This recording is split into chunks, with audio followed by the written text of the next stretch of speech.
this evening, 6:40, going to be your first pitch. They're back at home against the Reds. Last night, Tampa Bay Lightning in action, playoff game.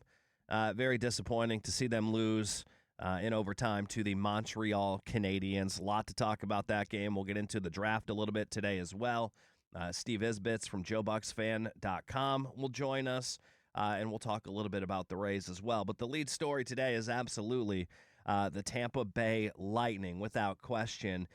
And I've been seeing this all over social media. The statement, the Lightning aren't going to get out of the first round again. Is that an overreaction? I don't think that it is. Now, I'm not going to sit here and say I don't think they will win the series. I think that's a bit of an overreaction. But if your thought to yourself after that goal last night in overtime, after a horrible penalty from Guentzel, the first thought that came to your mind was, oh, my God, here we go again. We just cannot get out of the first round. What is going on with this team? I'm starting to think we just can't get out of the first round. We'll never get out of it again. I think that's an okay reaction to have because history will tell you that this team is struggling to get out of the first round. And in fact, they haven't done so in a very long time. In fact, they haven't done it since they played the Rangers back in 2022. But I thought last night the Lightning just looked very undisciplined, and they took really bad penalties. And again, no excuses for the Jake Guentzel play there at the end of the third period, which allowed Montreal to go on the power play there in overtime where they got the game winner. The penalty kill was atrocious. And we talked about the penalty kill on Friday. We talked about how important that was going to be when we had Eric Erlinson on from LightningInsider.com. We talked about how dangerous the Montreal penalty kill was. And the fact that the story of the penalty kill was going to be a story of the series, whether it was good or whether it was bad. And last night they gave up 3 goals on 5 power plays. It was bad. And if they're going to win the series, the penalty kill has to be much, much better. But I thought the Lightning looked very undisciplined, which is something you don't see often from a John Cooper team. You expect them to be smarter, and they weren't.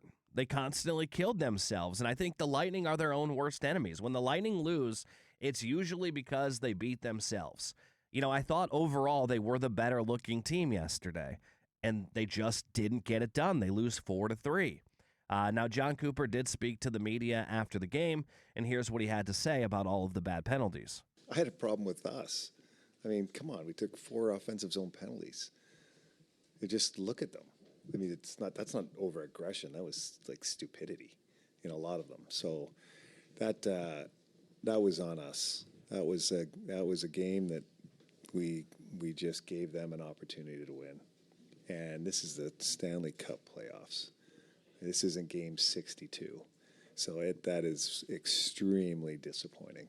Yeah, those are just issues that you can't have in the playoffs. Those are errors and mistakes that you make at the beginning of the season, not in April, not if you're trying to win a Stanley Cup, not when you're going up against a really good team in the Montreal Canadiens, a better team than you should be playing in the first round. But hey, that's how the playoffs go because the NHL wants to sell you brackets. Oh, that was driving me nuts this weekend. I felt like every 5 minutes it was like, hey, fill out this bracket. And I'm like, hey, how about we go back to reseeding teams every round? The only way the Canadiens are going to win this game is if you have what happened last night in Game 1. There's no way that the Canadiens can beat you 5-on-5. No, I agree. And we stressed the importance of the penalty kill on Friday and how important it would be for the series because Montreal is good on the power play. And the Lightning are typically good. They're one of the top in the league on the penalty kill. But yesterday, they weren't. And it's more of like the kind of penalties they took, too. Like the Jake Guentzel penalty was so bad, like swinging your stick, trying to hit the puck out of the air, that puck was so high. That was a reckless moment by Jake Guentzel to high stick in that moment and go sit in the box. Absolutely reckless. You can't have that, like you said. It reminded me, actually, did you see that bicycle kick of the guy trying to do a bicycle kick in soccer? And then the opponent came at it with his head, and the guy actually kicked the head instead of the ball. It's kind of similar. Yeah, it's exactly what that reminded me of. It was like, oh, I didn't know your face was there. Let me hit it with my stick. It was a really bad player a really bad play by a really good player, unfortunately. And I think if you woke up this morning and you're like, oh my God, deja vu. We just can't get out of the first round. It's going to be another one of those years. I think you're justified for feeling that way. I don't think it's necessarily an overreaction. Now, I still have the Lightning winning the series. I had it going 6 games. I just, in the back of my mind, it's like, oh, here we go again. The Lightning only have 6 playoff wins since they were in the finals versus the Colorado Avalanche. Think about that. That Colorado series was forever ago. Corey Perry's played for more teams since then than the 6 wins that they have, it feels like, because he left here and he bounced around the league a couple more times. But it's been a long time since they've won a series. It was when they beat the Rangers in 22 before they went to the Cup. And they haven't played great. And I think that the Stars need to show up. Now, Kucherov he's averaging a point per game. Over the last 17 games, he's only scored 1 goal, though. Last 17 playoff games. Now, he had 2 assists last night. I'm not saying Kucherov isn't one of the best players in all of hockey, because he is. I do think we give Kucherov a little bit of a break, though, when it comes to criticizing him.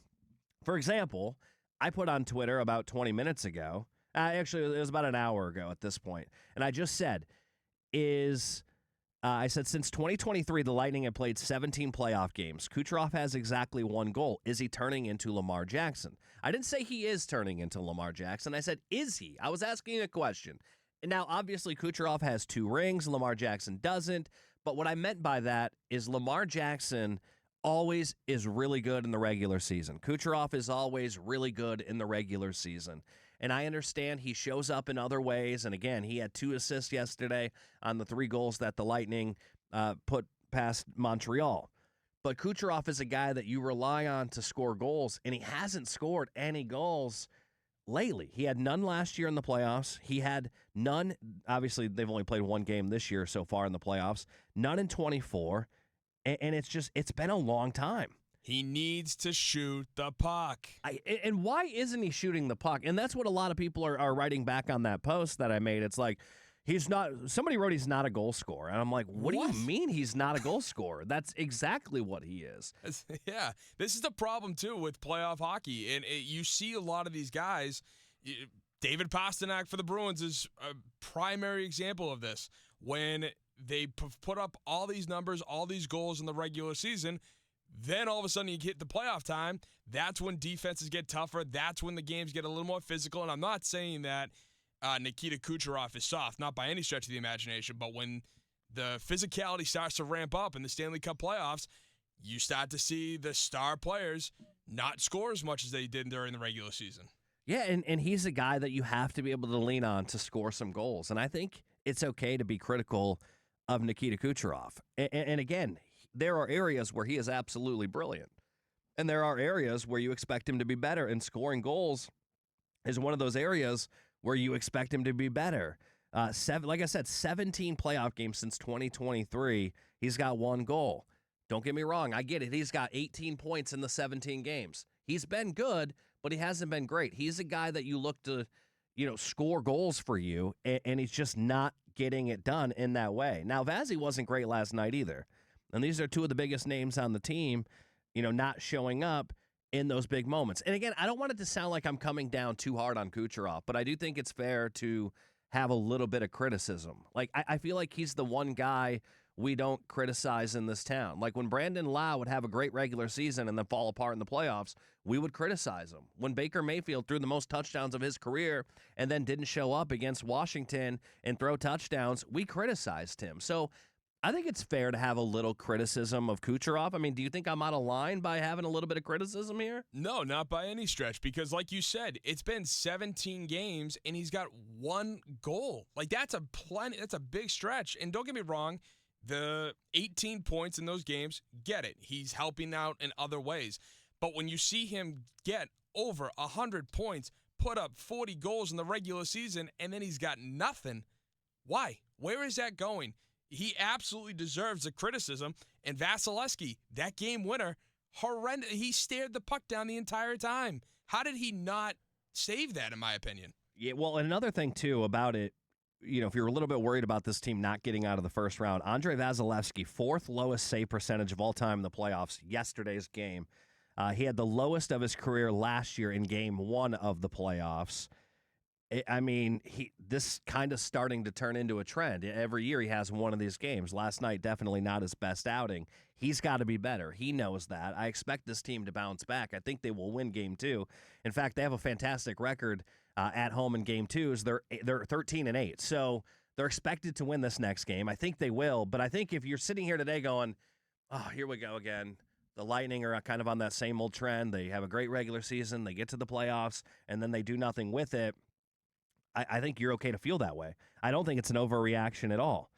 Go ahead. I was just going to say, I still think Vasilevskiy is the best goaltender in the world today. It's just that it's extremely unfortunate this has gone on for as long as it has for the Tampa Bay Lightning. Yeah, Vasilevskiy is going to be a Hall of Fame goaltender. Kucherov's going to be a Hall of Famer. Like, these are good players. It doesn't mean they don't have to not show up, though. We don't just give them a pass because of what they have done in their past. Like, these are guys that are, especially Kucherov, who is still really, in his prime.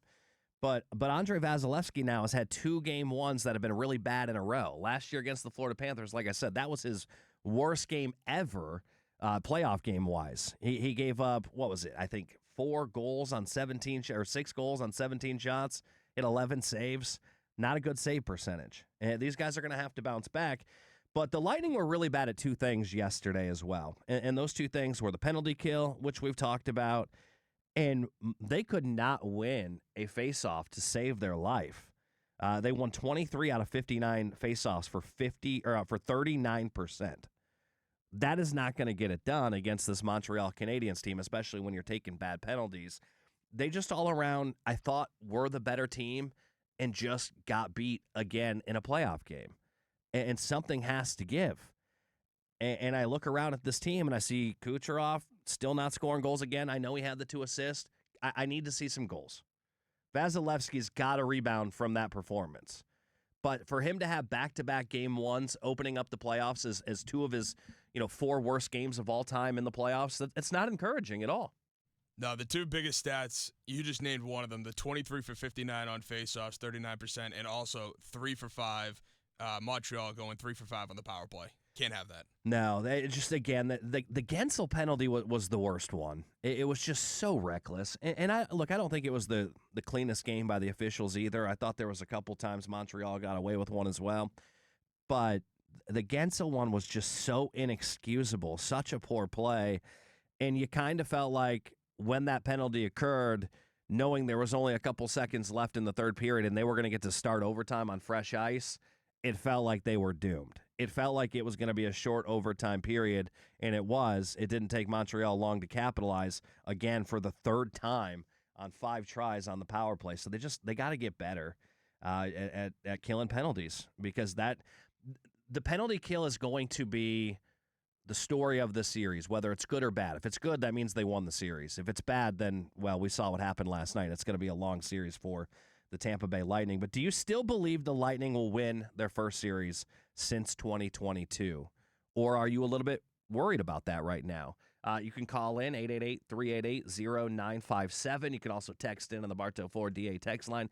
82945. We'll continue taking your calls and reading your text on the Nick Wise Show. We're talking about the Lightning, who lost last night to the Montreal Canadiens.